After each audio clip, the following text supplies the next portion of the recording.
Bueno, Haxamea, buenas noches a todos. Tengo una silla de bebé, la silla alta del restaurante, la voy a usar. Eh, por lo menos en un principio me voy a sentar. Justo esta semana venía charlando conmigo mismo, cuando preparaba esto, de que me encanta Shavuot. Es una festividad para mí de las más importantes, por lo menos desde mi punto de vista, y no solo a nivel bíblico, sino por el tema del tikkun, ¿sí? Del tikkun, de la reparación, y por el tema de estudiar y pasarnos la noche estudiando. Así que acepté con mucho amor hasta a la institución la invitación para hablar. Lamento para los que son estudiantes míos que algunas de estas cosas ya las vimos, pero bueno, siempre las vemos de otra forma, así que esperemos que se pueda disfrutar y que puedan hablar. La idea por el tiempo, voy a empezar a pararme y sentarme porque no sé hasta que esté cómodo. El micrófono en la mano también, no sé dónde me lo voy a meter después. Lo voy a apoyar para dejar las cosas. Tiene que ser con micrófono, ¿no?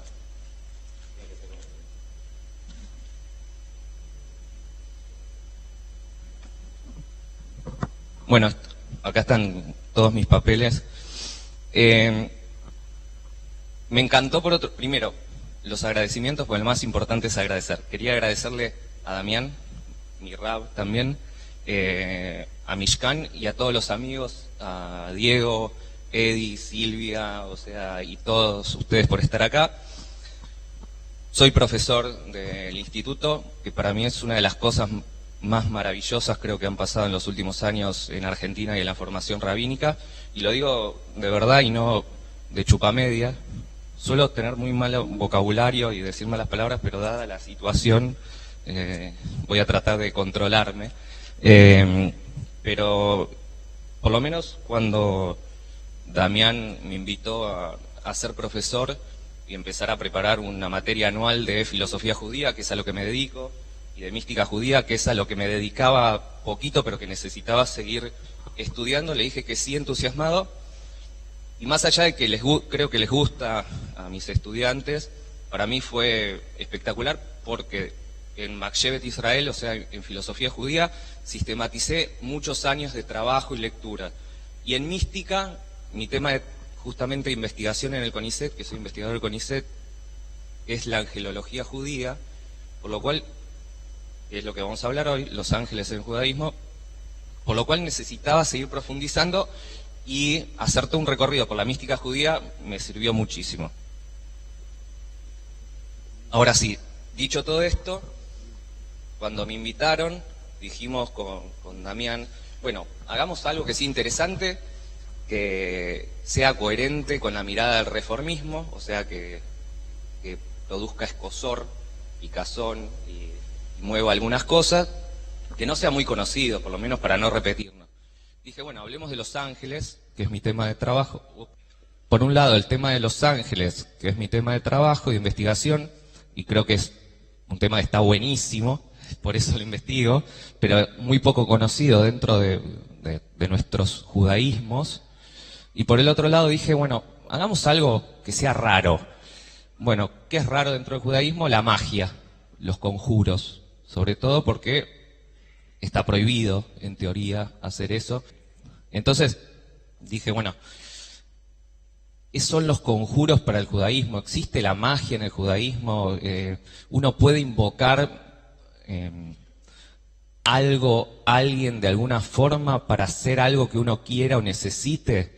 Porque más o menos lo que vamos a ver es cuando ustedes van caminando por Cabildo o por el centro, por Florida, y le dan un papelito que dice tarot, ¿sí? O enamore a su pareja, ¿sí? Todos hemos recibido ese papelito, que el judío lo agarra con miedo. Yo en una época ni lo agarraba, lo miraba y soltaba la mano, quedaba horrible con el otro que cobra 2 pesos por estar 16 horas repartiendo el papelito del tarot.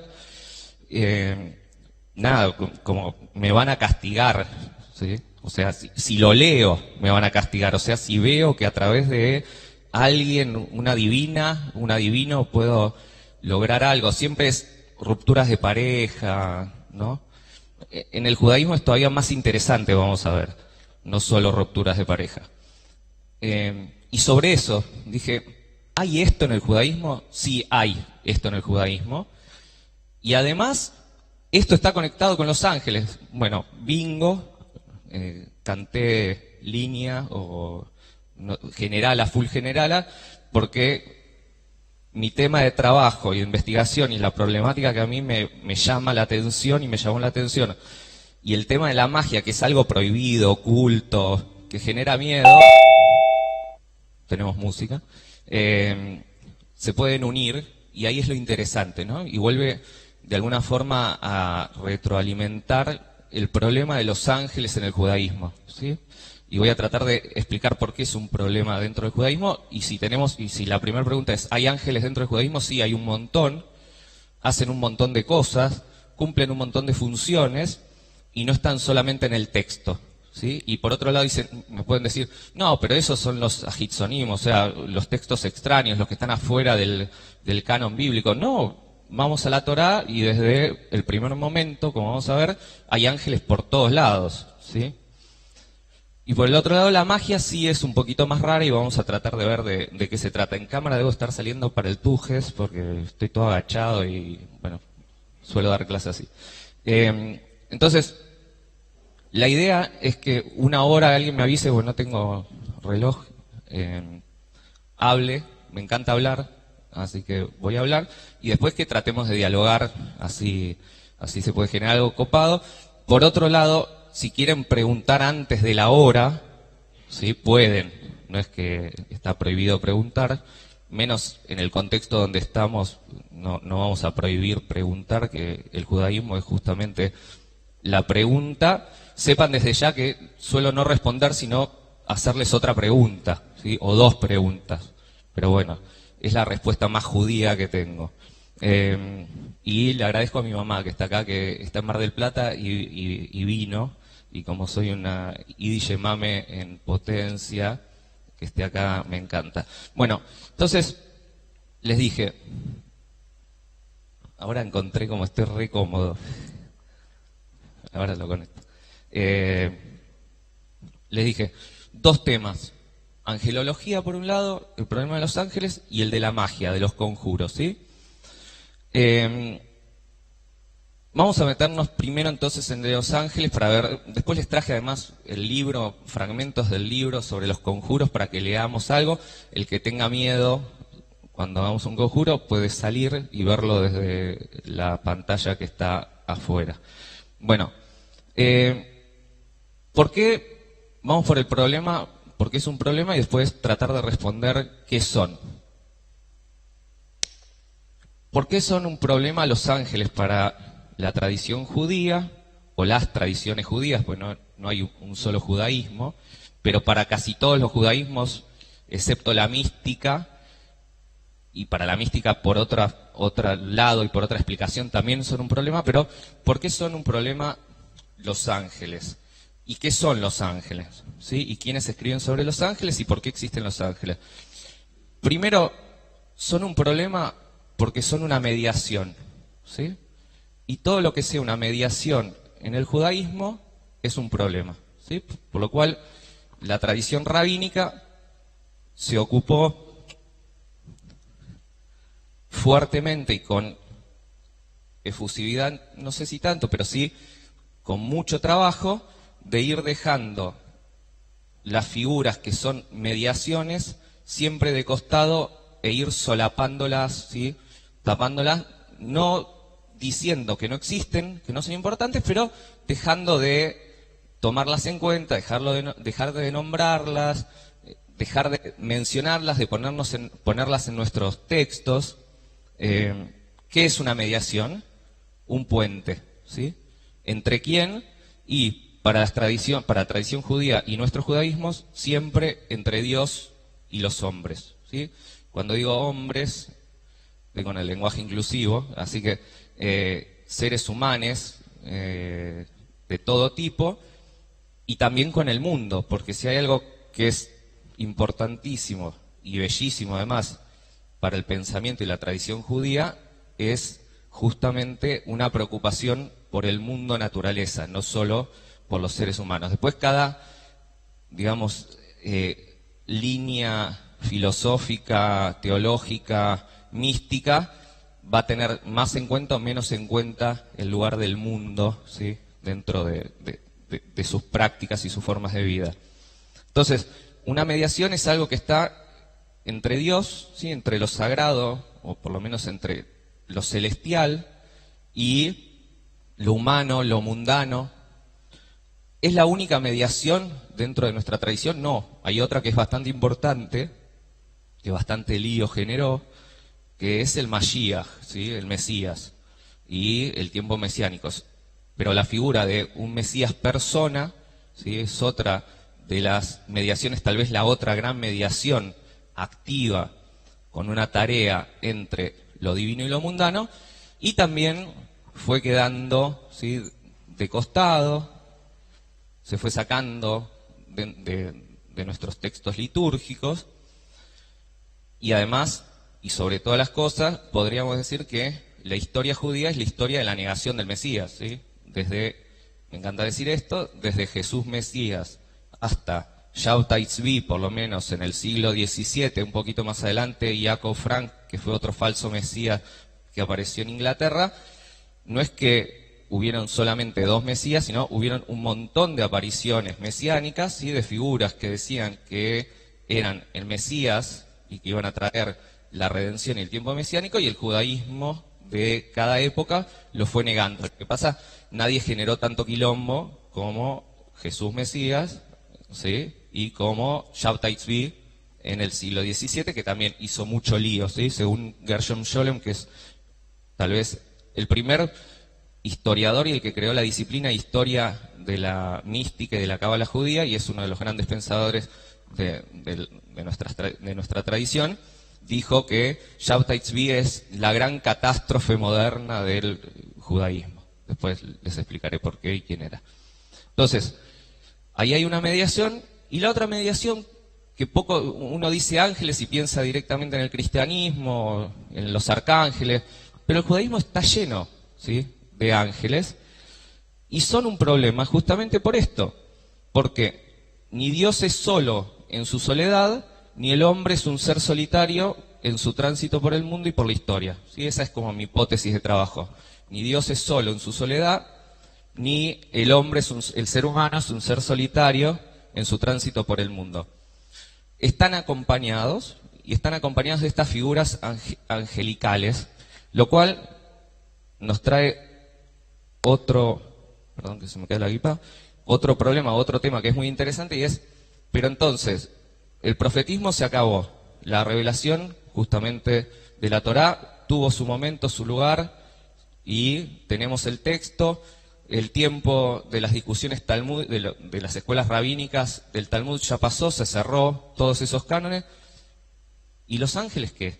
Bueno, para los judaísmos que piensan en los ángeles y para los que estudiamos esto y nos interesa, y entre paréntesis les diría, y creemos un poquito, hay una relación activa, ¿sí?, entre el cielo y la tierra, entre Dios y la creación, y esa relación no está cerrada, ¿sí? No vamos a hacer ningún ejercicio de medium acá, no es que van a develarse los ángeles a su alrededor, probablemente puede ser que estén o no, suelen manifestarse. Si nos acostásemos a dormir, quizás sería más fácil de percibirlo, porque uno de los lugares o los espacios, ¿sí?, rompiendo toda la noción de tiempo y espacio occidental que tenemos, donde se manifiestan estas presencias angelológicas, son en el tiempo onírico, ¿sí?, en los sueños. Para la mística judía, o buena parte de la mística judía, cuando uno duerme, el alma, ¿sí?, se sale de nuestro cuerpo y tiene conversaciones, ¿sí? Es como un pequeño satélite que recibe información, no a todos, depende de dónde nos paremos, algunos más, menos, y depende de quién sea cada uno. Pero bueno, la hipótesis es esa y el problema es ese, ¿sí? O sea, hay mediaciones en el judaísmo, una de estas mediaciones son los ángeles, tienen una función, y según por lo menos los textos que los estudian y las prácticas que se siguen manifestando, eso no deja de ocurrir, ¿sí? Por lo cual hay una relación activa, hay determinados canales abiertos en donde se dialoga. Ahora, el ángel tiene voz propia. ¿Cuál es la función del ángel para el judaísmo? O sea, ¿qué hace? ¿Y por qué puede o no causar un problema?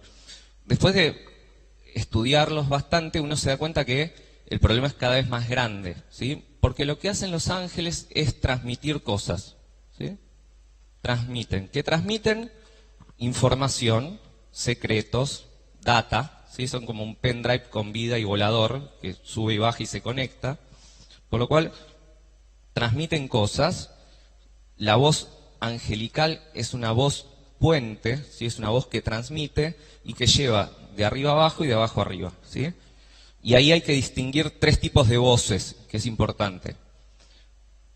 La voz divina, que como está en Bereshit, en Génesis, sabemos que es una voz creadora, que cuando dice crea, ¿sí? Por lo cual decir y crear para Dios, o sea, en su lenguaje divino, es lo mismo, ¿sí? Cuando dice está creando y se manifiesta a través de esa voz, de ese lenguaje, por lo cual es un lenguaje creador. El hombre, ¿sí? Que es interesante porque es o tiene un lenguaje creador, no. Y aparece esto al principio del Génesis de Bereshit, cuando se crea el ser humano, y Dios dice que dominen las aves, o sea, los peces en el mar, los animales en la tierra, las aves en el cielo, y en una parte dice, les voy a poner adelante de ustedes todas las cosas de la tierra para que le den nombre, ¿sí? Entonces, no es un lenguaje creador, sino que es un lenguaje nominador, ¿sí? El ser humano, a través del lenguaje, nomina, y cuando nomina, domina, ¿sí? Por eso nosotros le ponemos palabra, llamamos, tenemos la capacidad de darle nombre a las cosas, y en ese acto de dar nombre, además de legitimándolo y de legitimarlo, lo estamos dominando. Y los ángeles, en principio, los ángeles, según los textos, no pueden dar nombre, ¿sí? Pero pueden cumplir cosas, pueden hacer cosas porque su lenguaje es un lenguaje de transmisión, ¿sí? De arriba para abajo y de abajo para arriba. ¿Por qué sabemos o suponemos que no pueden dar nombre? Porque hay un pasaje muy hermoso que lo deben haber leído centenar de veces en Bereshit, en Génesis, que dice hagamos al hombre a nuestra imagen, ¿sí? Y nuestra semejanza. No sé si alguna vez se preguntaron por qué está en plural, ¿sí? O Dios es esquizofrénico, o algo raro, ¿sí? Hay ahí, porque habla en plural, o es el Diego. No lo sé. O es el Diego.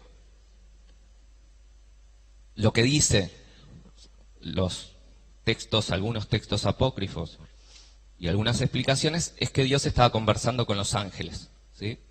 Si crear o no al ser humano.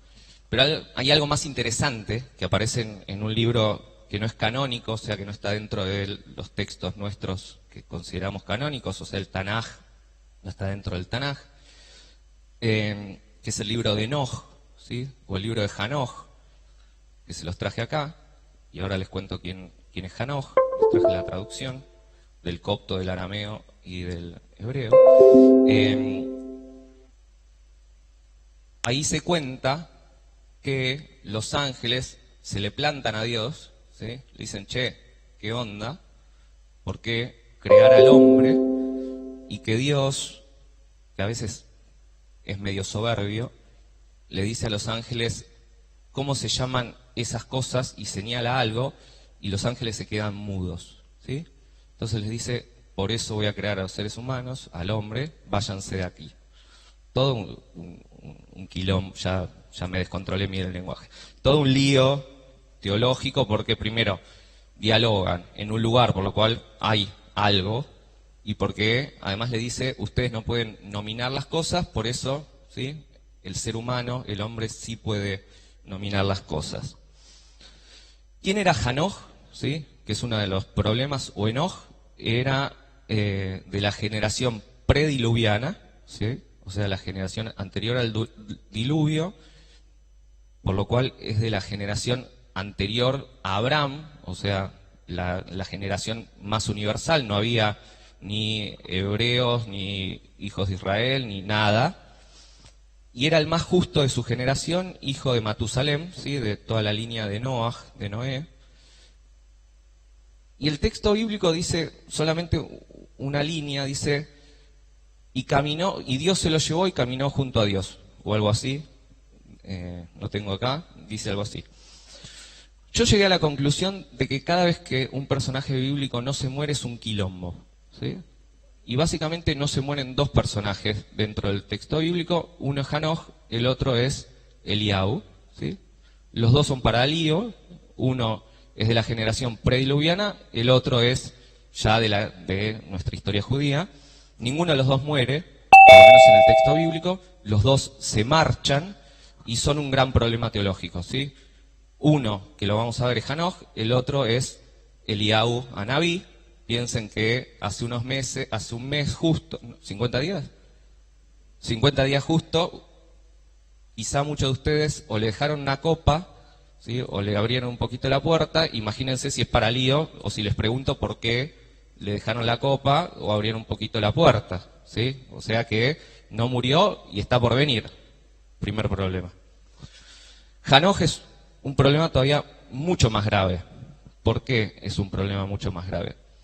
Porque lo que dice la tradición de los textos apócrifos, que es hermosa, es casi como el Talmud, pero ahí en el límite de los judíos, agarran una cosa pequeña como una botella de agua y hacen un tratado, ¿sí? De páginas y páginas discutiendo, o sea, si el agua es kosher, y terminan discutiendo sobre la ética en el mundo occidental, ¿sí? Eso es lo maravilloso. Los textos apócrifos pasa lo mismo.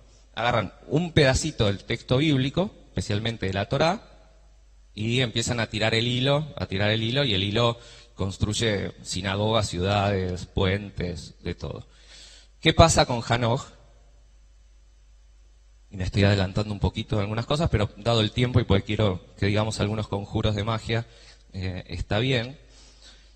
El gran problema o el gran susto dentro de la tradición angelológica lo produce este personaje que es Hanoch. ¿Por qué? Primero, porque ningún ángel para la tradición judía fue un hombre, ¿sí? O sea, la tradición judía, yo me ocupo de la tradición judía, o sea, más allá de que conozco la cristiana y la islámica, pero por lo menos en la angelología judía no hay posibilidad, o sea, los ángeles son creaciones de Dios, pero no son seres humanos. No es que un ser humano se murió, era justo, bueno, lindo, blanco y occidental, y bueno, y votaba a...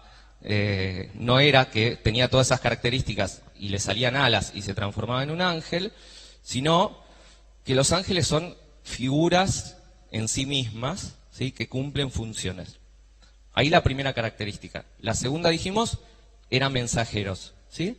Y la tercera, depende qué autor enganchemos. Uno de los grandes autores que habló sobre los ángeles y lo racionalizó, obviamente, fue el Rambam, o sea, Maimónides, dice que los ángeles son en realidad como figuras que parecen destellos de luz o llamas, y que la imagen antropomórfica, o sea, como persona y con alas, se las pone la persona para verlos, ¿sí? Por lo cual, ahí está otra de las características de los ángeles. ¿Qué pasa con Hanoch? ¿Sí? Este personaje tan simpático, que era muy justo y que estaba en la generación que no va a morir en el diluvio, camina al lado de Dios y Dios se lo lleva, ¿sí? Ahora, ¿qué hace Dios? Lo mezcla, ¿sí? Por lo cual, si teníamos ya un lío, porque no se muere, tenemos dos líos. ¿Lo mezcla con qué? Con un ángel, por lo cual ahí tenemos una característica que sí existe y que lo vamos a ver en los textos bíblicos, y es que los ángeles pueden vincularse, ¿sí? con los seres humanos, y lo transforma en lo que se llaman los textos estos apócrifos, Sara Torá, ¿sí? Le dicen el príncipe, el primer ministro de la Torá, y eso significa que es un hombre ángel sentado a la derecha de Dios, o sea, como dice el propio Hanoch en estos textos, por lo cual es el primer ministro de Dios, ¿sí? Que tiene a su cargo la administración de la burocracia angelológica. Las caras de ustedes son geniales. Esto es más o menos sci-fi, es como Star Wars, pero judío. Sépanlo, uno después cree, no cree. A mí me gusta y la paso bien investigando. Y no voy a decir nada del CONICET porque se graba y después, como estamos en un momento difícil, no quiero que se pregunten más nada sobre lo que trabajo. Pero es el primer ministro en la burocracia angelológica, sentado a la derecha de Dios, y que además es mezcla de ángel y de ser humano, lo cual es tremendo. Y si ya el problema de las mediaciones era un problema difícil para la tradición judía, imagínense esta figura. Y además lo bautiza, perdón, no bautiza, le dan un nuevo nombre. Un nuevo nombre que no se tiene ni idea de dónde viene, ni cómo surge, ni sus raíces. Miren que Scholem, Leaves, o sea que es otro gran investigador de la generación de Scholem sobre la mística, Idel, Rachel Elior, todos los que investigamos estos temas, nadie sabe de dónde surge este nombre, y como ángel ministerial a la derecha de Dios, Hanoch pasa a llamarse Metatrón. No es uno de los, ¿cómo se llaman? Los dibujitos de los Transformers, ¿sí? Pues podría ser un Transformer, pero no es un Transformer, pero se llama Metatron. Metatron ya tiene toda su bibliografía, tiene hasta una imagen, hay gente que se lo tatúa, o sea, Metatron es esta figura, se presenta como Metatron y recibe a muchos, o por lo menos al espíritu de muchos rabinos que hacen ascensiones místicas, ¿sí? Los recibe Metatron. ¿Cómo sabemos que era Hanoch? Pues dice, yo soy el joven Hanoch. O sea, si no es un problema, no es que pegan el palo, o sea, o pegan el palo y entra, es un gran problema para el judaísmo. Tenemos mediaciones, tenemos un personaje que era prediluviano, que pasa a estar, esto es como para que no se crean que los judíos somos el centro del universo y del mundo, porque no lo somos, disculpen. Somos parte, pero no el centro. Entonces, es un gran problema, ¿sí? O sea, un ángel poderoso, que además es el que lleva adelante la administración de los otros ángeles, por lo cual es el que dice que hay que hacer. Entonces la pregunta que se empezaron a hacer nuestros grandes sabios es, pero entonces, ¿Dios reina pero no gobierna? Y ese es ya no es un problema, sino que es una catástrofe teológica, porque entonces se puede poner en peligro la unicidad de Dios, ¿sí? Y la idea de justamente Dios omnisciente y el poder de Dios. Porque si Dios reina, pero no gobierna, sino a través de los ángeles, y sino a través de un ángel principal que gobierna y maneja a los otros ángeles, que es Metatrón, tenemos un problema y un lío, y se entiende entonces por qué a lo largo de la historia la angelología judía fue quedando, ¿sí?, de costado y un poquito solapada, como me gusta decirle.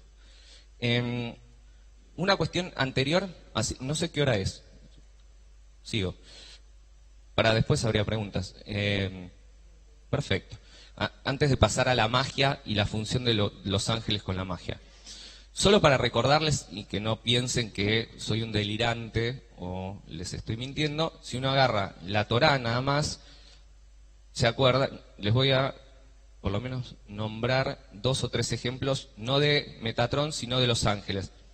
El primero está en Bereshit, y ya es genial que está en Bereshit 6, o sea en Génesis 6, 1, 7, y lo que dice es que habían unos ángeles que descendieron a la tierra, vieron que las mujeres eran hermosas y las fecundaron. Chan, o sea, los ángeles bajan, fecundan y entonces tienen pito. Esto que les estoy diciendo, ¿sí?, no está escondido en el texto bíblico, está en Génesis, o sea, lo agarran y dice justamente eso, y dice que dieron a luz a los nefilim, o gigantes, que además se traduce como los caídos, pero es interesante porque estuve como investigando un poco a nivel de la lengua hebrea y de los usos, digamos, de las palabras, y nefilim también se utiliza, o sea, el mismo verbo para, o la misma raíz, para los que tienen, ¿cómo se llama? Ahora me olvidé, para los que tienen ataques, epilepsia, ¿sí? O sea, los epilépticos también vienen de la misma palabra. Interesante para pensarlo. Entonces, tenemos un problema, o por lo menos sabemos que los ángeles pueden bajar, que pueden fecundar, o que fecundaron a las mujeres porque las consideraban bellas, y que además de procrear a estos gigantes, que son los nefilim, los gigantes, les enseñaron a los hombres secretos divinos. ¿Cuáles eran esos secretos divinos? La cosmética, el arte de la hechicería, la astrología divinatoria, ¿sí?, el arte de la guerra, la metalurgia, por lo cual se empezó a perder un poco lo que Dios esperaba de los hombres, y terminó en el diluvio, ¿sí?, y lo destruyó y todo. Y ahora Noé va a estar muy enganchado en esto que voy a decir. Y un paréntesis de estos que les causa gracia, a mí también me causa gracia, pero lo leo en serio y es buenísimo. Hay toda una serie de trabajos teóricos que investigan, o sea, una pregunta genial. Si los ángeles descienden y fecundan a las mujeres, por lo cual tienen sistema reproductivo, ¿están circuncisos o no están circuncisos? O sea, ustedes se pueden reír, ¿no? Yo les aseguro que hay muchos trabajos que hacemos escribiendo, tratando de entender si un ángel que es creación de Dios, ¿sí?, está circunciso o no circunciso. Ese es un problema teológico fascinante, pero no es el que vamos a seguir hablando acá. Y otro pasaje importante de la Torá, y con esto termino los ejemplos y volvemos vamos a la magia, es el sueño de Jacob, ¿sí? Se acordarán del sueño de Jacob también, Bereshit, cuando se acuesta a dormir, a ese lugar lo va a llamar Betel, la casa de Dios, que pone unas piedras, pero en el sueño dice que ve una escalera que une la tierra con el cielo, y que los ángeles, dice, subían y bajaban. No dice bajaban y subían, dice subían y bajaban. Por lo cual, todavía más pistas tenemos sobre la importancia de la angelología dentro del judaísmo. Más o menos está claro el problema de los ángeles. Así me meto un poquito con la magia y trato de vincular las dos cosas, y ustedes piensan, o sea, se llevan por lo menos una idea de que no soy un delirante. Bueno, ¿qué pasa con la magia dentro del judaísmo, o qué es la magia para la tradición judía? En primer lugar, es algo que está prohibido, ¿sí? Yo, mientras preparaba esto, busqué un poquito, y hay 3 pasajes en Baikra, en Levítico, donde se prohíbe, ¿sí?, el uso de la magia. En el Baikra, Levítico 19 y 20, dice, no coman sobre la sangre, esperen un segundo.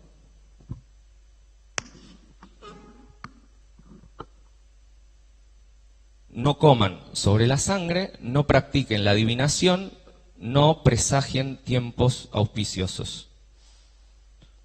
Somos muy judíos y muy ashkenazíes, o sea, no poder presagiar tiempos buenos es un horror, ya desde el principio tenemos que sufrir.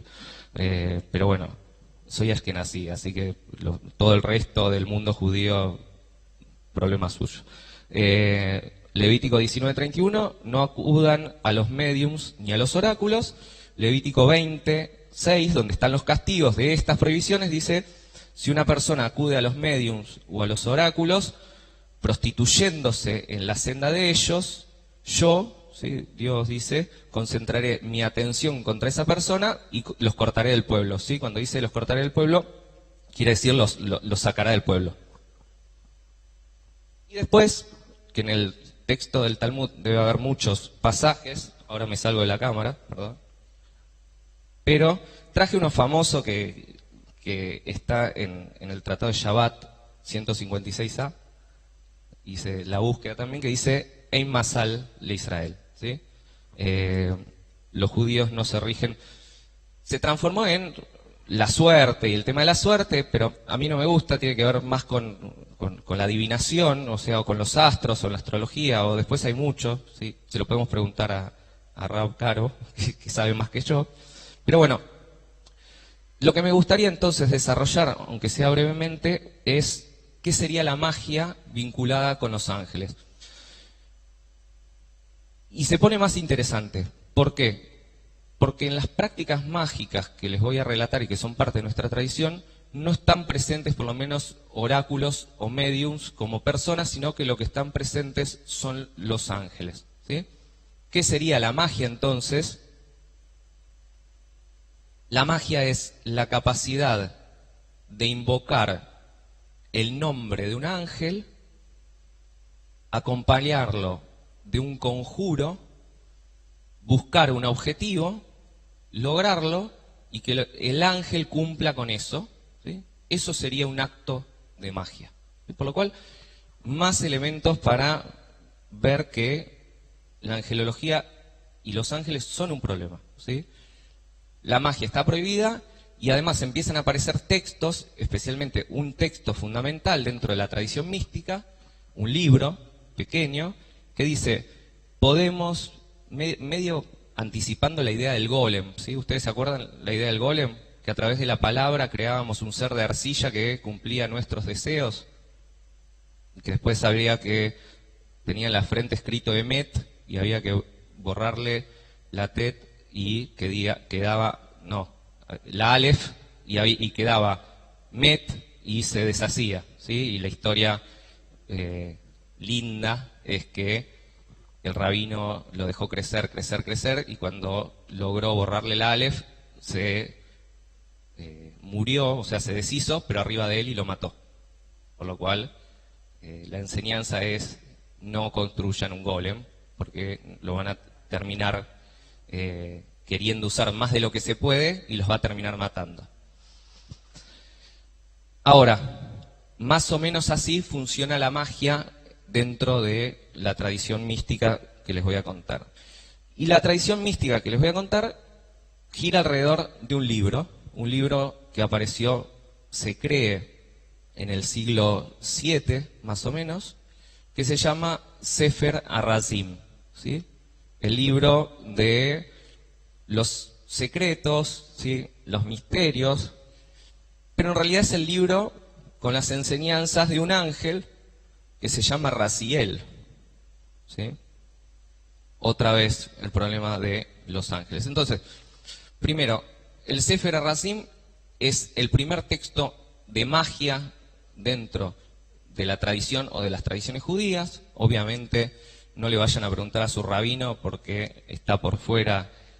Esperemos no, quizás les dice que sí y lo usa, pero lo hubiese usado para traer, o sea, para traer gente, para sacar comisión directiva, para traer otra comisión directiva. Pero bueno, cumple con todas esas cosas.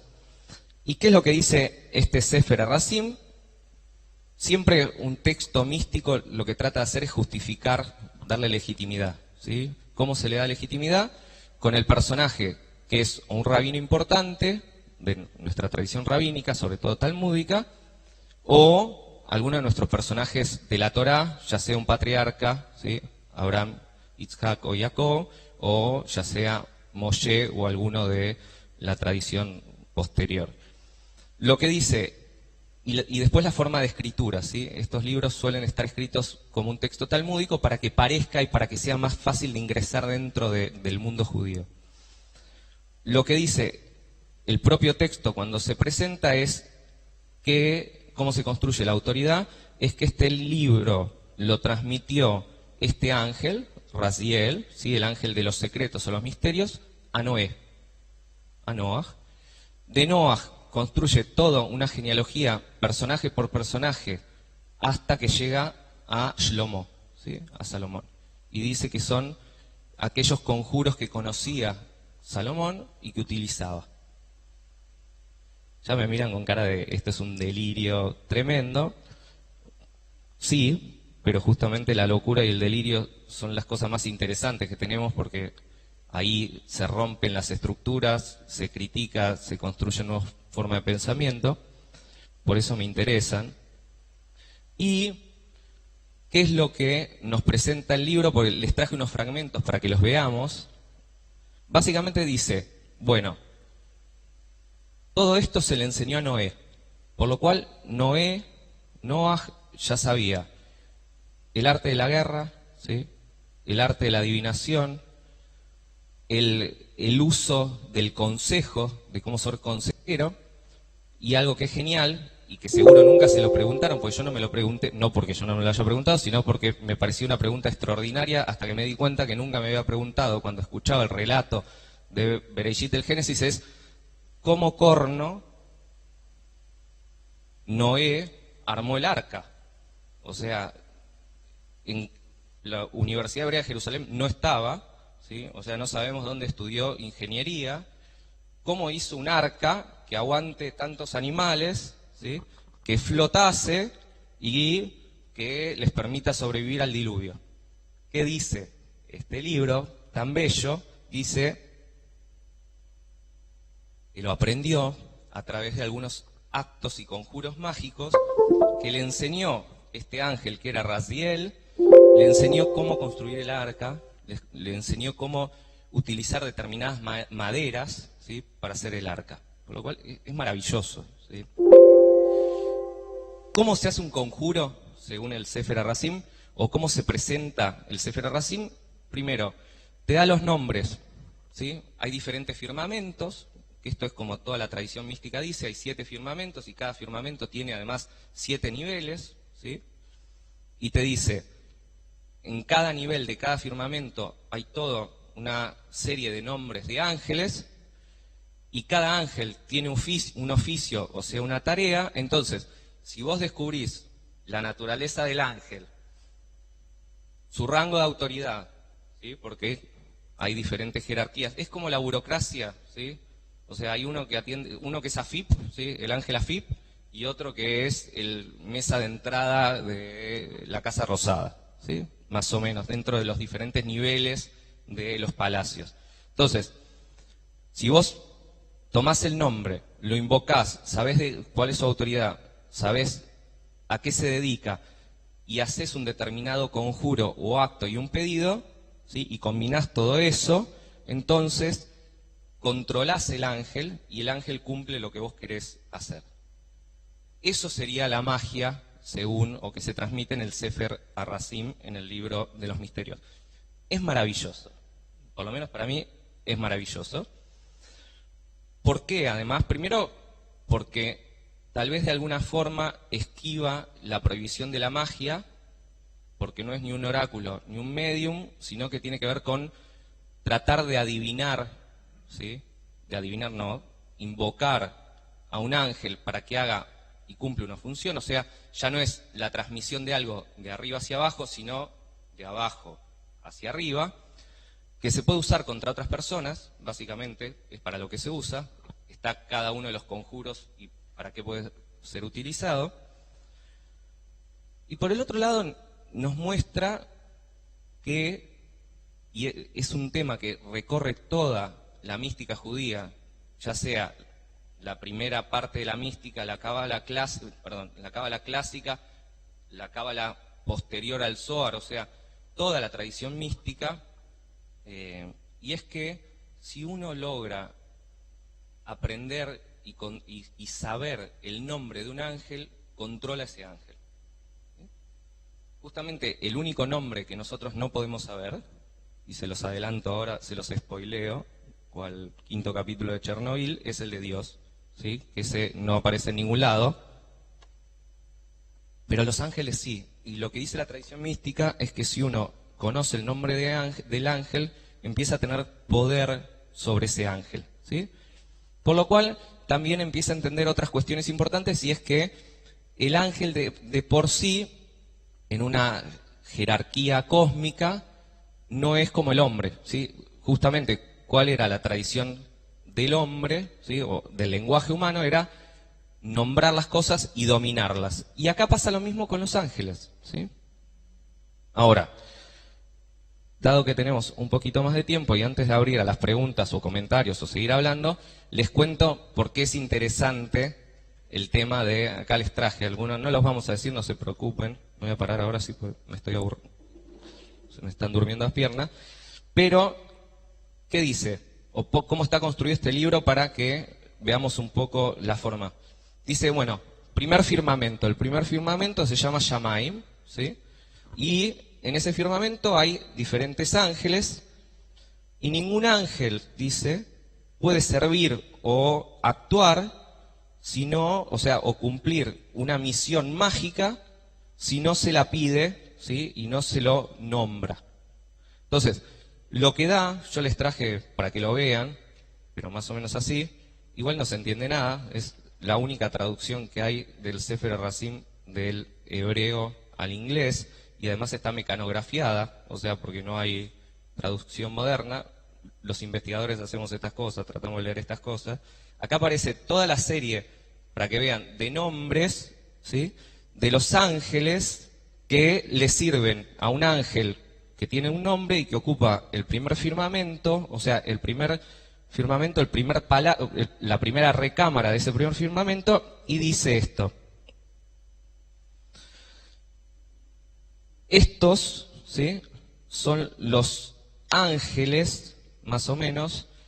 Hay que hacer digamos, primero empezar a llamarlos a través del uso de la mirra, el incienso, y dice, estos son los ángeles del odio y la ira, o sea, los primeros que encontramos dentro del firmamento son del odio y la ira, y los podés usar, o les podés encargar, dice, lo que quieras, o sea, cualquier pedido en cuanto al... Estoy traduciendo mientras le leo, por eso quedo medio goma.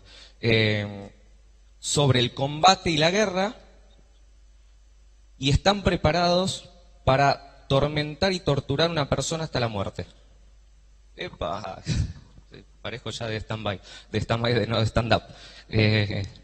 O sea, no solo teníamos ángeles, no solo aparece la magia, sino que ahora son de la SA, o sea, los ángeles, ¿sí?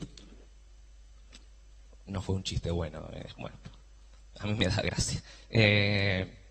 Por lo cual, uno puede invocar un ángel para mandarlo a la guerra y torture personas hasta la muerte, ¿sí? Esta no va a ser buena que la digamos. Esos mismos ángeles, no es necesario irse tanto, radicalizarse tanto, dice, también pueden servir para volcar, hundir un barco, y este les va a gustar, o para producirle algo malo a un acreedor, dice el texto, ¿sí? Siglo VII, para alguien al que le debes plata, o un enemigo tuyo, dice un enemigo que es alguien, justamente un empresario, ¿sí? De esta época al que le debes plata. O sea, si encontrás el ángel que cumple esa función, podés hacer o convocarlo para hacerle algo para que no, digamos, para que no te cobre esa plata, ¿sí? Y después va diciendo cada una de las cositas que hay que hacer, pero siempre la clave es encontrar el nombre del ángel. Y después el otro que me encanta, hay dos más que me encantan y con esto empezamos a preguntarnos cosas, que es por qué arranqué hablando de los papelitos del tarot en la calle, porque hay una serie de ángeles en una parte del firmamento, en uno de los firmamentos. Todo esto estamos siempre en el primer firmamento, o sea, imagínense la cantidad de ángeles y la cantidad de cosas que se pueden hacer. Pero dice, para enamorar a dos personas, ¿sí? Si vos querés poner, dice, amor en el corazón de otra persona, tenés que decir este conjuro e invocar a este ángel. Y después dice, y si querés que una mujer rica se enamore de un hombre pobre, también, ¿sí? Y hay uno para eso. Así que, sépanlo. Y el último, que creo que está buenísimo para darle un cierre a esto y empezar a dialogar, y que además termina de confirmar el problema de la angelología dentro del judaísmo y algunas de las respuestas, o por lo menos las no respuestas que tenemos en nuestra tradición, es que hay unos ángeles que solo te obedecen durante la noche, ¿sí? Si vos lo deseás, si vos tenés ese deseo, y te permiten hablar con la luna, con las estrellas, o con fantasmas o espíritus, ¿sí? Dice así el Sefer HaRazim, dice que si vos querés hablar con un fantasma, o sea, con un ser, ¿sí? Una persona que ya no está en el mundo de los vivos, ¿sí? Se puede, por lo cual genera más líos teológicos. ¿Cuáles son estos líos teológicos? Primero, que hay fantasmas y espíritus dentro de la tradición judía, que estos espíritus se los puede conectar, ¿sí? Se los puede contactar, y ¿quién permite el puente para contactar estos espíritus? Los ángeles. Bueno, dicho todo esto, yo puedo seguir hablando de ángeles, pero no sé si quieren empezar a preguntar o podemos hacer algún conjuro con permiso de Mishkan. Vos mencionabas la magia como fórmulas para conseguir que los ángeles hagan algo para vos. Pero la magia también no puede estar relacionada con la función del lenguaje, que a través de la magia puede pasar de ser nominativo a ser performativo. Es un lenguaje creador que está prohibido. En base a lo que yo había dicho, a ver si me la acuerdo, igual que la dijiste vos, si la magia no transforma en realidad esta idea del lenguaje en creador. Por lo menos en lo que es el Sefer HaRazim y la cuestión de la magia entendida ahí, tendremos que definir qué es creador, ¿sí? Creo, porque es interesante, o sea, porque en realidad lo que hacen estos ángeles es tratar de realizar actos que vos le pedís.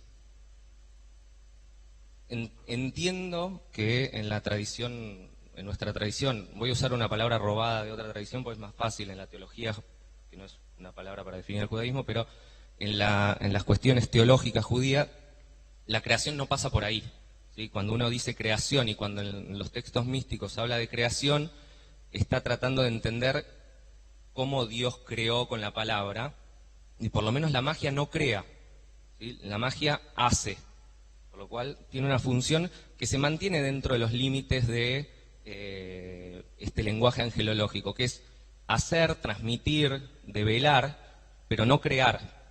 O sea, en ningún momento de todos los conjuros que vos podés hacer, ¿sí?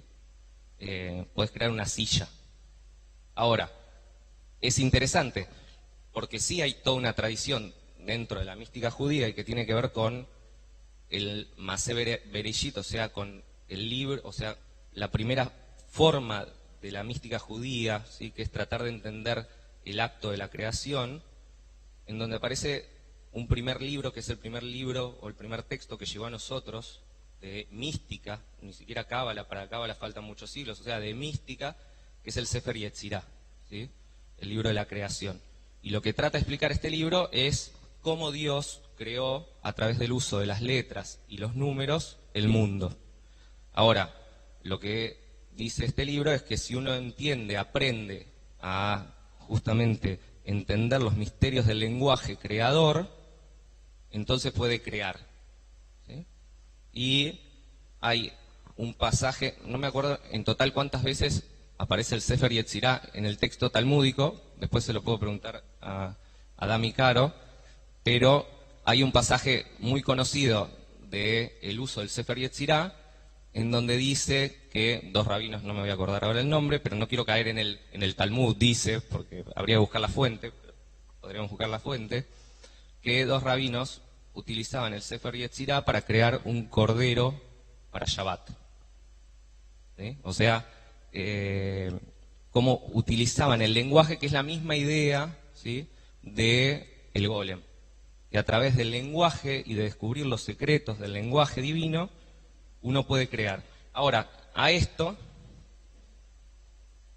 en realidad con una pregunta o otra explicación, otra conferencia, pero a esto hay algo que es muy, muy hermoso para pensar y que tiene que ver con por qué el lenguaje tiene una potencia creadora y por qué los seres humanos, por lo menos dentro de estas tradiciones, plantean que si uno encuentra o puede acceder a los misterios del lenguaje, puede crear.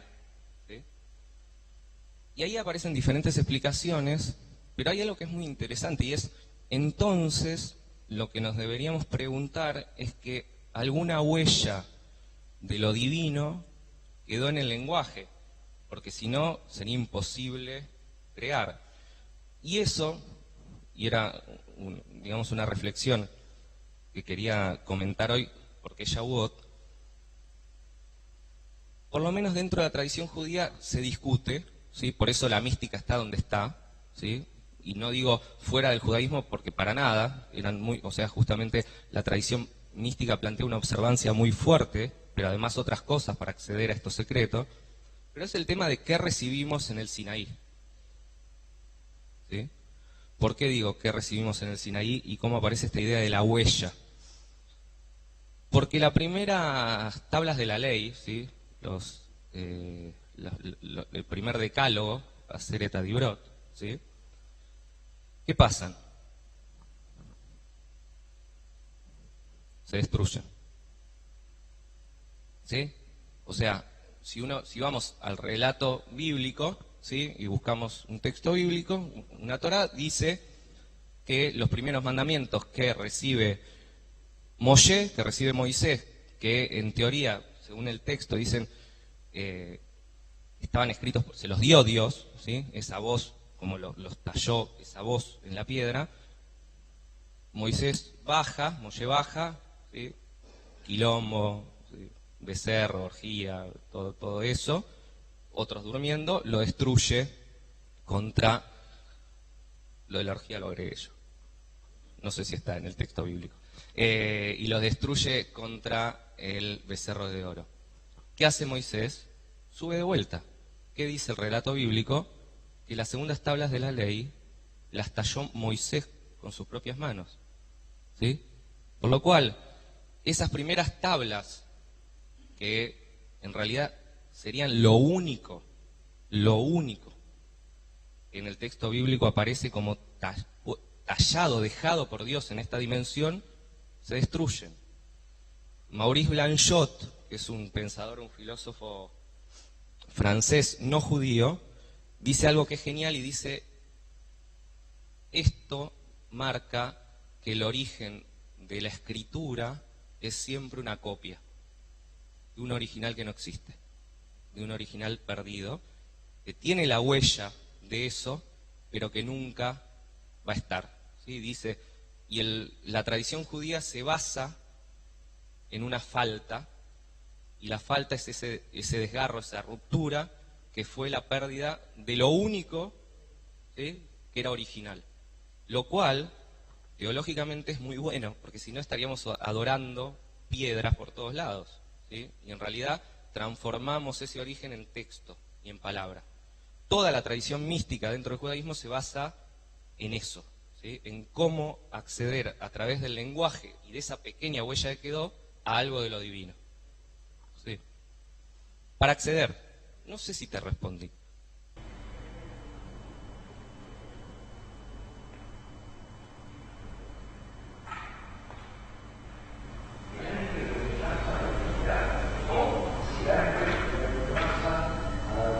Qué buena pregunta. La pregunta para los que están viendo la transmisión es si el ángel reemplaza a la divinidad. Ese es el problema. ¿Sí? Yo podría ver, pensamos que la divinidad es una sola, pero muchos ponemos que los ángeles son múltiples. Entonces, a veces se dice, el ángel no lleva tiempo. Yo creo que por dos veces es algo que en algún momento he escuchado, algo así como cuando se hace en casa, y Santa Rosa, y vamos a eso, vamos a estudiar. Entonces, en la mente del pueblo, podría llegar a ser lastimado, pero no podría pasar que se acompañe. ¿Qué paro? No sé quién lo dice, pero está bueno. Está bueno. Que hay, en realidad, acá no estamos hablando de verdad, mentira, ni de cierto ni de falso, porque si no, de verdad me van a querer internar en algún lugar. Pero sí está la tradición, o sea, el texto bíblico lo que dice es justamente que hubo un ángel que guió a los hijos de Israel por el desierto, y que siempre estuvo adelante de ellos guiándolo y comunicando justamente y transmitiendo cosas. También se dice que todos tenemos un ángel de la guarda, ¿sí? Algunos lo pierden más rápido, otros no. No hay, por lo menos dentro de la tradición angelológica, ningún texto que diga que a cada persona le corresponde un ángel. Es más, te voy a decir algo que es encantador. Ni siquiera hay, para alguna de las tradiciones de la mística, como la de Luria, Isaac Luria, que es un místico muy conocido, cabalista muy conocido, un alma para cada uno. Porque estos místicos plantean que un cuerpo pueden tener dos almas, lo cual hace todo, ya es un quilombo bárbaro y es buenísimo. Pero por lo menos no la idea de que a cada uno nos corresponde un ángel está rápidamente, por lo menos,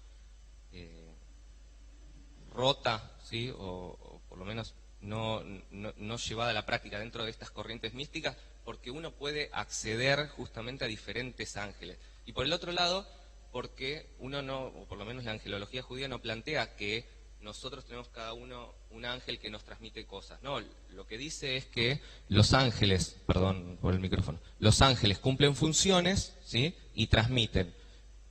Hay ángeles que están más cerca de las personas y le transmiten cosas, y hay ángeles que están más cumpliendo otras funciones como cantarle a Dios, que es una de las funciones de los ángeles más cercanos a Dios. Ahora, también dicen que todo lo que nos llega, lo que llamamos epifanía, ¿sí? Lo que llamamos un momento de lucidez, ¿sí? Algo que aparece en un sueño, es transmitido por un ángel, por lo cual hay ángeles constantemente cumpliendo un diálogo con cada uno de nosotros, según estos textos. Y una cosa más, si es bueno o malo, también hay toda una corriente que investiga eso y es muy interesante. El Rambam trató de decir que no hay ángeles malos, ¿sí? En los lugares donde escribe, pero fue cauto, para no equivocarse, y dijo que Dios no hace sino a través de los ángeles. Eso está creo que en la guía de perplejos, tengo por acá el dato. Por el Mishneh Torah también habla de los ángeles, pero dice, un ángel no se puede adorar. Por eso trata de sacar la idea de que el ángel es antropomórfico, ¿sí? Tiene unas figuras, sino que dice llamas, utiliza además algunas metáforas de la filosofía aristotélica para explicar los ángeles. Pero lo que quiere mostrar es que no se pueden adorar. Y después instala otra pregunta, que es, ¿los ángeles son anteriores a la revelación de la Torá? Entonces, primero, ¿por qué deberían justamente, o sea, por qué la Torá sería para ellos, que no parece, porque además la Torá es para los hombres, dice el texto bíblico, pero están desde el comienzo? Entonces hay toda una corriente que explica que sí, hay ángeles que se revelan, y esos ángeles que se revelan ya están en el texto bíblico al principio de Génesis, de Bereshit 6, que son, por ejemplo, estos que bajaron, fecundaron a las mujeres y procrearon gigantes, ¿sí? Por lo cual, lo que llamamos malos o buenos, ¿sí? en realidad es qué es malo o qué es bueno, que nos transmitan los secretos o que no nos los transmitan, ¿sí? Y te agregaría algo, en los textos de Qumran, ¿sí? Y pues uno cuando estudia Los Ángeles tiene que estudiar todo, en los textos de Qumran es una de las primeras veces donde aparece, no sé, en los rollos del Mar Muerto, que es algo que no se habla mucho, por lo menos en la sinagoga. Hay una guerra, una batalla entre los seres de la luz y de la oscuridad, y los ángeles pelean con los seres de la luz contra, ¿sí?, los ejércitos de la oscuridad, por lo cual aparece por primera vez que hay unos ángeles, estos que guerrean, y que guerrean junto a los hombres.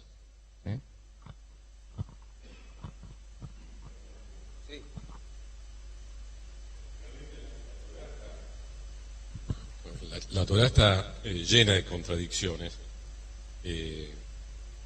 respecto del monoteísmo. Hay una esencia en el judaísmo que es el monoteísmo. No solamente todo lo que vos estuviste contando, en un montón de otras cosas. A mí me da la sensación que fue un largo proceso hasta que el monoteísmo se convirtió en monoteísmo. O sea, no podemos pensar que fue de un día para otro, ¿no? Después de la destrucción del templo se pudieron erradicar un montón de los, digamos, resabios paganos que tenía. Y lo que realmente afloró en el judaísmo es la esencia monoteísta. Y nosotros estamos en la construcción del reformismo, ni siquiera nos importa tanto la halajá, sino que seguimos más un camino, digamos, de un judaísmo ético. Entonces mi pregunta en este contexto es, ¿vos realmente creés que tenemos que revalorizar todas esta mística, que para mí es más un resabio del paganismo original, dentro del cual terminó imponiéndose el monoteísmo, y un camino ético? Entonces, ¿creés que debemos revalorizar algo de todo esto? ¿Y qué nos aporta en el camino del reformismo? Está buenísima la pregunta, sobre todo porque lo hablamos con mis estudiantes, ¿sí?, mis amigos también ya. Primero, más allá de creer o no creer en los ángeles, lo que nos permite estudiar y entender la figura de los ángeles y de las mediaciones es que el judaísmo no es algo muerto, ¿sí? No es algo muerto, ¿sí?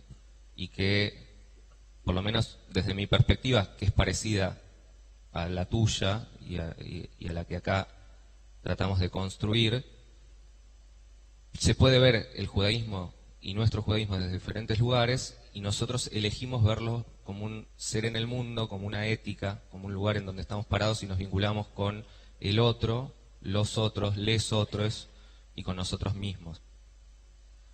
Pero creo que la idea y estudiar los ángeles nos permite también entender que no somos ni únicos ni el centro del mundo, ¿sí?, que cumplimos una tarea y que por el otro lado esa relación con lo que queramos que se llame Dios, divinidad y todo eso es algo activo, ¿sí? Es algo que en todo momento, que no se cerró, por lo menos desde esta perspectiva. Y eso nos abre muchas posibilidades, ¿sí? Porque justamente esto de pensar el judaísmo como una ética es pensarlo constantemente, no decir, bueno, el monoteísmo sirvió en una época antigua, ¿sí?, y fue una vanguardia porque se paró frente a un mundo lleno de dioses, ¿sí?, y listo, ¿sí?, quedó eso. No, o sí, quizá fue así, pero tener esta idea de Dios único en realidad es, en esto siempre me agarro de Levinas cuando escribió un texto que se llama Amar la Torá más que a Dios. Dios en realidad no sabemos nada y no vamos a saber nada, por lo menos hasta que aparezca un Víctor Sueiro, ¿sí?, de la Cole y vuelva y explique algunas cosas, pero fuera del chiste lo digo. O sea, el problema no es Dios para nuestros judaísmos, porque que esté o no esté, que se revele o no se revele, que hable o no hable, la verdad en este mundo en el que estamos no nos modifica, ¿sí? Me parece mucho más interesante pensar, primero, que no estamos solos en el mundo, en el universo, pero que cada uno tiene una tarea y que entendemos el judaísmo como un lugar o una forma de pararnos y mirar el mundo, ni como una religión, ni como una ritualidad solamente, sino como una ética, como una forma de mirar a los otros. Y para mí, en ese sentido, es mucho más importante tratar de construir y entender qué nos da el judaísmo y cada una de estas figuras que preguntarme por Dios, ¿sí? Por eso no soy místico tampoco. O sea, porque primero, no creo que sea el centro del mundo y no me interesa solamente llegar a los secretos divinos, pero sí me interesa, como dice Scholem, que es genial, que no se puede obviar, ¿sí? Que tenemos 3 estadios, dice, el bíblico, el rabínico y el cabalístico, ¿sí? O el de la cábala o el de la mística, que es todo un corpus muy interesante que permite abrir otras preguntas, otros judaísmos, y que en muchas cosas nos sirve, por lo menos dentro del reformismo, creo, para hacer preguntas rupturistas, ¿sí? El tiempo mesiánico también pasa por ahí, o sea, hay toda una tradición que plantea que el mesianismo, el tiempo mesiánico, es solo para los judíos, y a mí esa es la que no me copa y la que no me quedo, porque hay toda una tradición muy rica que plantea que es volver a algo universal, ¿sí? Algo parecido a lo que pasó en un principio, y si es universal y no excluyente y no identitaria, entonces no puede ser judía, ¿sí? Sino que tiene que ser un salto más adelante. Bueno, también quizá por ahí pasa las respuestas a esta negación de cualquier Mesías que aparece, o sea, estamos dispuestos a dar un salto hacia adelante más allá de nuestras propias identidades. Bueno, lo que todas estas figuras me permiten es eso, romper con las estructuras que heredamos de otras generaciones y de las de al lado, ¿sí? Están cerca. Bueno, muchas gracias. No sé bien cómo plantear la pregunta, la tengo en mi mente, es para aclararme un poco yo, creo. Sin embargo, pienso que la vida es contradictoria en sí misma y que, bueno, la Torá representa una unión en todo el pueblo judío. Yo no me puedo imaginar a gente que viva en Argentina y que tenga la tradición del asado y que haga una diáspora durante 2000 años y que después de 2000 años se junten de nuevo y digan vamos a comer un asado como lo comíamos hace 2000 años. En este sentido, creo que la Torá, si bien podemos percibir contradicciones, pero creo que la contradicción está en nosotros mismos.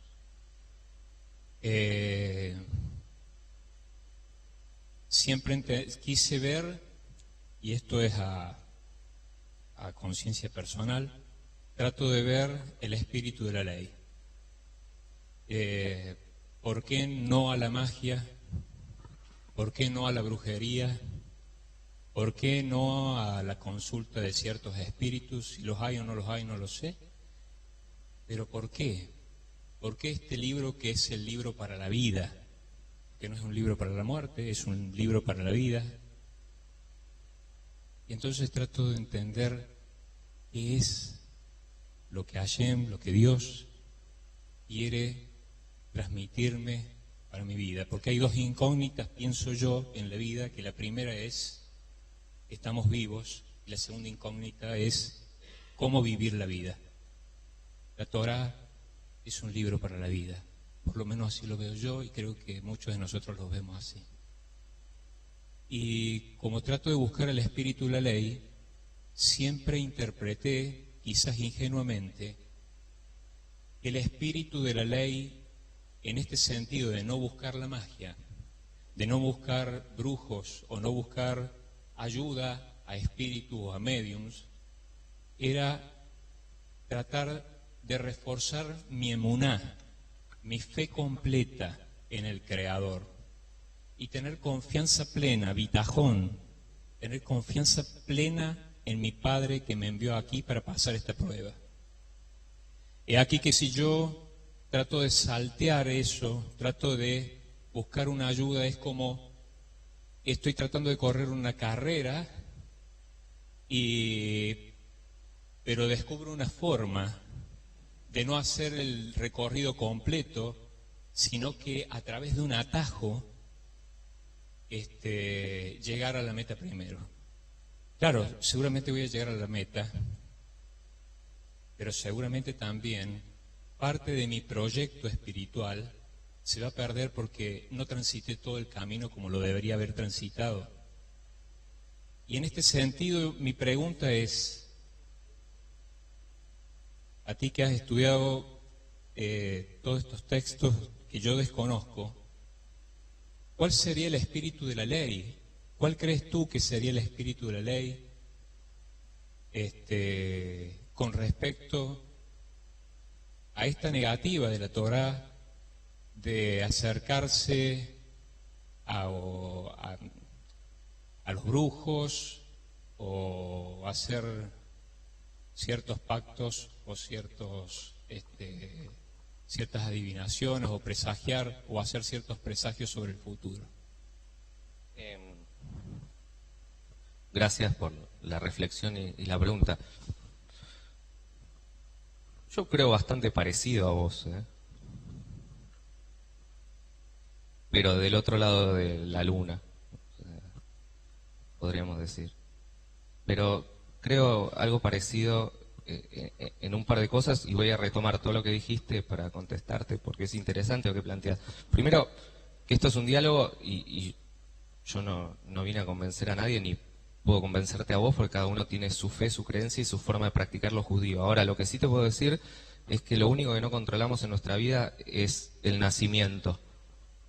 Todo lo demás, hasta morirnos, ¿sí?, podemos tomar la decisión. La única decisión que no tenemos es nacer. Desde ahí, ¿sí?, todo es diferentes caminos, ¿sí?, que se nos van dando y que están adelante nuestro. Obviamente, por lo que pienso y cómo creo en la filosofía judía, porque trabajo la filosofía judía y desde ahí miro el mundo de la tradición judía y elijo hacerlo desde ahí, no solo porque, me educaron dentro de la tradición, sino porque elijo hacerlo y son las decisiones que tomo. Siempre igual prefiero los caminos del bosque que se pierden, ¿sí? No me gustan los que tienen una salida al final. Prefiero perderme, dar vueltas, porque es seguir preguntándose y seguir construyendo un pensamiento crítico, que además creo que el pensamiento crítico es marginal y que por eso el judaísmo es marginal dentro de las diferentes épocas de su tradición, porque tiene que incomodar. Por lo cual, no creo que haya una forma de vivir el judaísmo solamente, o que se debe vivir así o de otra forma, o asá, ¿sí? Acá en este contexto que es el reformismo, eligen, ¿sí?, ver la ley de determinada manera, el texto bíblico de determinada manera, y vivir, actuar y decidir en su judaísmo de diferente manera, ¿sí? Después el movimiento conservador lo tiene de otra forma y la ortodoxia. Ahora, lo que sí te puedo responder,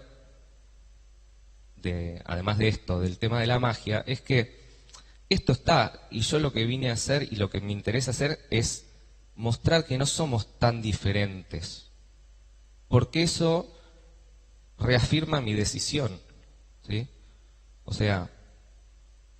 Va a sonar fuerte, pero la guía de perplejos, ¿sí?, el Moreh Nevuchim del Rambam, de Maimónides, está dirigido a los perplejos. Los perplejos no son los ignorantes, ¿sí? Al ignorante le das un libro que le explique qué hacer desde las 6 de la mañana hasta las 12 de la noche, se acuesta y no va a tener preguntas, ¿sí?, en el sentido de que no se hace preguntas. El Rambam le dirigía ese libro, que es fundamental para nuestra tradición, para todas las tradiciones judías, a los perplejos, que son aquellos que miraron un poco afuera, se develaron, ¿sí?, vieron algo diferente. Según Maimónides, eso lo vieron en la filosofía. Entonces se preguntan, no es que se asimilaron o se fueron del judaísmo, sino que empezaron a hacerse preguntas. ¿Y qué dijo Maimónides? Y por eso tal vez es una de las figuras más extraordinarias de nuestra tradición. Dijo: todos nos podemos hacer preguntas, porque no hay perfección, porque no somos perfectos, y porque no hay un solo judaísmo y una sola forma de vivir el judaísmo. Pero hacerse preguntas no quiere decir poner en crisis lo judío. Hacerse preguntas quiere decir avanzar sobre lo judío. Y solo con este pensamiento creó la filosofía racional judía, que ¿qué hizo? Buscar herramientas dentro de la filosofía griega para explicar cosas de la tradición judía y mostrar que puede haber una armonía, que la filosofía no reemplaza la práctica y la Torá, sino que nos permite entenderla más. Entonces, en cada crisis, cada catástrofe, cada cosa que aparece, cada nuevo camino, en realidad es una forma primero de afirmar el camino que uno elige dentro de esto que llamamos judaísmo, porque no hay uno y eso es genial, y porque yo elijo entender el judaísmo como una ética, ¿sí?, que sobre todo me para frente al otro, ¿sí?, o frente al prójimo, como diría Levinas, ¿sí?, y el prójimo es el que está mediado por esa responsabilidad que llego ante el otro.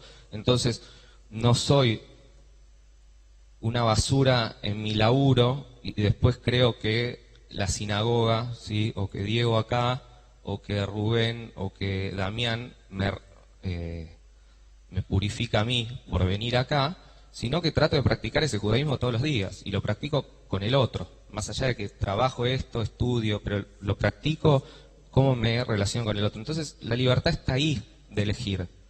Y lo que te permite estas cosas, perdón que di la espalda acá todo el tiempo, la angelología o la magia, es saber que esto es parte, pero uno lo puede elegir o no puede elegir. Y lo último que te digo, por la hora, es que los místicos, ¿sí?, son parte de lo que podríamos meter como la ortodoxia, ¿sí?, porque para llegar a determinados grados de epifanía o ascensión del alma, primero tenés que saber muchísimo de Torá y de todos los textos, ¿sí?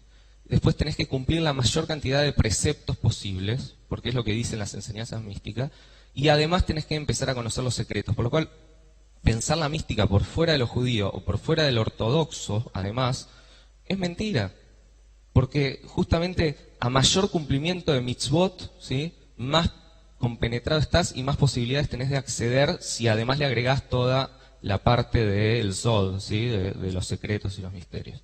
Entonces, es como otra lectura sobre lo que son los judaísmos.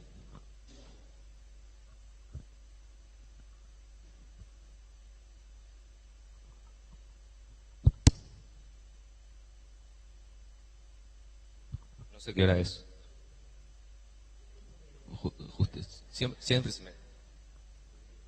5 minutos, bueno, una pregunta.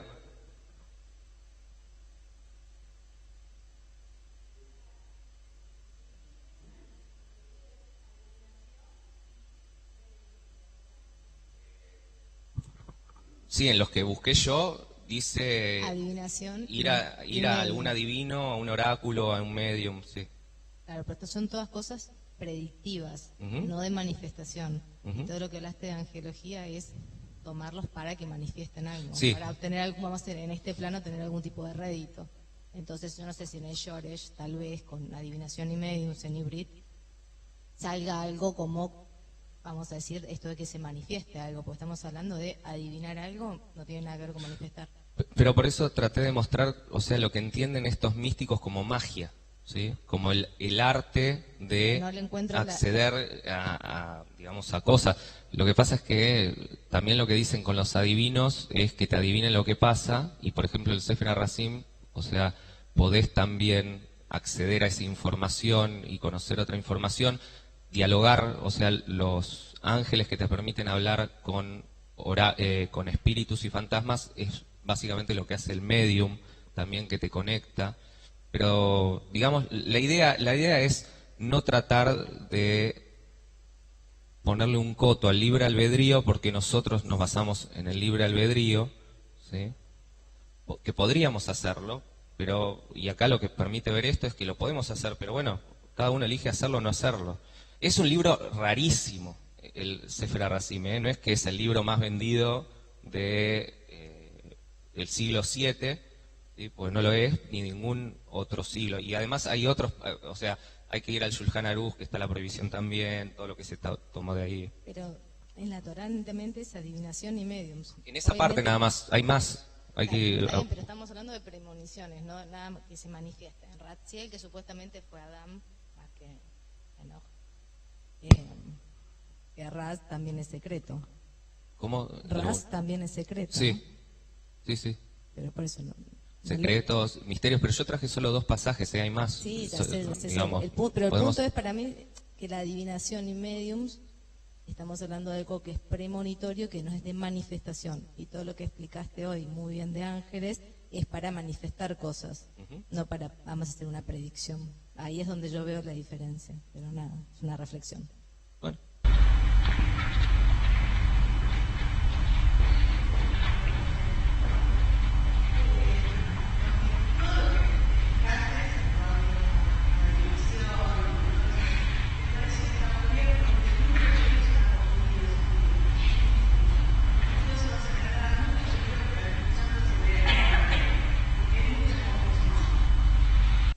Sí, pero porque los judaísmos son... de la verdad. Sí, porque los judaísmos son tan contradictorios como el ser humano y porque no hay perfección y eso es maravilloso. O sea, y las contradicciones están en el texto bíblico. O sea, el texto bíblico es totalmente antropomórfico, ¿sí? Claro, está bueno porque ese judío, esa judía que se va perdiendo, se está yendo de la verdad y se está extraviando de su verdad. Porque se va atrás de una fábula, para mí es eso. Disculpando la expresión a todo lo que vos hablaste.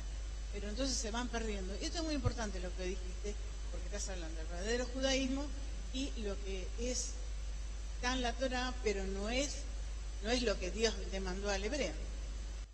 Primero, no creo que haya nada verdadero, pues no creo en la verdad ni en las certezas y no creo, o sea, particularmente que haya un judaísmo verdadero, sino que hay judaísmos.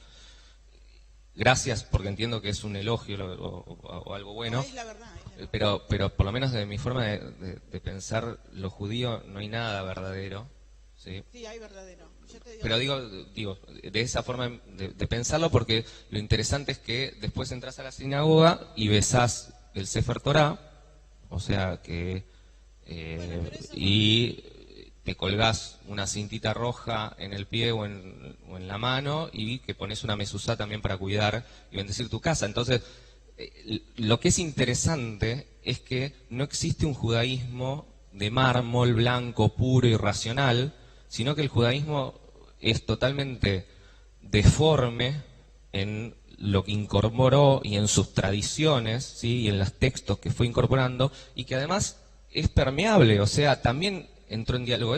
O sea, creo que es mentira la idea de que el judaísmo permaneció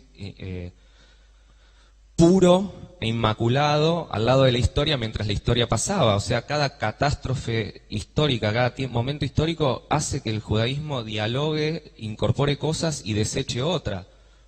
Y lo último, y ahí va, igual no es una discusión, pero una vez invité a un amigo israelí a un Kabbalat Shabbat en Buenos Aires y lo primero que me preguntó es cuándo se había cristianizado el judaísmo, o sea, desde cuándo era una misa. Y yo lo miré como diciendo, no sé, porque digamos, es el que tengo acá para darte, para ofrecerte, es el que vivimos acá en Buenos Aires. Entonces, o sea, la vivencia del judaísmo tiene que ver con también qué elegís y qué decidís. te voy a hablar de un trabajo. Yo soy enfermera, ¿no? Trabajo con psiquiátricos. Si vos no ponés la palabra, si vos no ponés la verdadera palabra, que es la Torah, te lo pone el malo. El malo te tropieza, al no tener conocimiento, al no tener conocimiento, el que no es judío o no tiene el conocimiento de Adonai, va a poner lo malo y te va a hacer de tropiezo todo el tiempo vivís en una confusión. Entonces mejor es poner la Torah todo el tiempo en todos lados, porque el malo, el que no tiene conocimiento, se sujeta, hasta ahí llega. Te puedo asegurar que hasta ahí llega. Tiene que esperar que vos sigas hablando y poniendo más cosas para ellos avanzar. No avanza, Pero bueno, son los ejemplos yo no sé mucho de psiquiatría y de la experiencia que vos contás, me parece interesantísima, pero solo lo que he leído.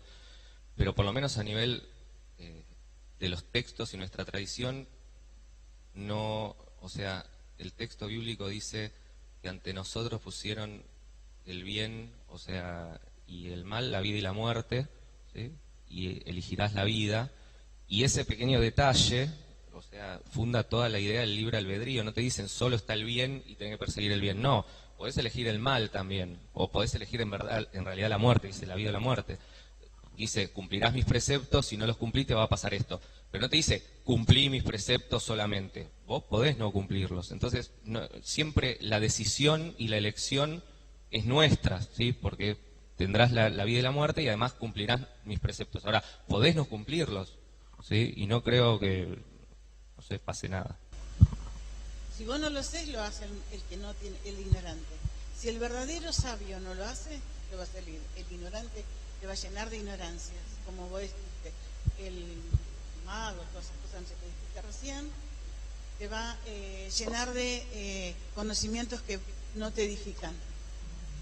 ¿Me entendés lo que te digo? Sí, bueno lo que vos dijiste. No, y te entiendo y comparto, y creo que también que el judaísmo es enseñanza y aprendizaje, y por eso es mucho más interesante, o sea, es interesante.